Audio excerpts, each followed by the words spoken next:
నేను అనేది ఏంటంటే ఒక రూల్ పెట్టినప్పుడు ఆ రూల్ ఇంప్లిమెంట్ చేసేటువంటి ఎయిర్లైన్, అంత పెద్ద వ్యవస్థ నడుపుతున్న ఎయిర్లైన్ పైలట్లను రిక్రూట్ చేసుకుందా లేదా సంవత్సరంన్నర నుంచి చూసుకోవాల్సిన అవసరం ఉంది.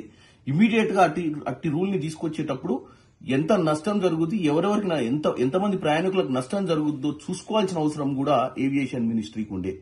ఇప్పుడు సడన్ గా ఈరోజు చాలా మంది ప్రయాణాలు చేసుకోలేక అత్యవసరంగా ప్రయాణించే వారికి అందుబాటులో లేని టికెట్లు 10,000 ఉన్న టికెట్లు 60,000 70,000కు పోయింది అంటే దీనికి కారణము సెంట్రల్ గవర్నమెంట్.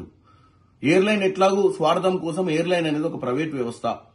ఇప్పుడు ఎట్టి పరిస్థితుల్లో ఇండిగో వారు చేతులు దులుపుకొని మీ రీఫండ్ తీసుకోమని వెళ్ళిపోమని చెప్తున్నారు. మరి రీఫండ్ తీసుకున్న వానికి వాడు ఏదైనా ఎయిర్లైన్స్ లో బుక్ చేసుకుందాం అంటే అందుబాటులో లేని రేట్లు, అంటే ఇక నెక్స్ట్ కొన్ని రోజుల దాకా ప్రయాణం చేయలేని పరిస్థితి. మరి దీన్ని ఏవియేషన్ మంత్రి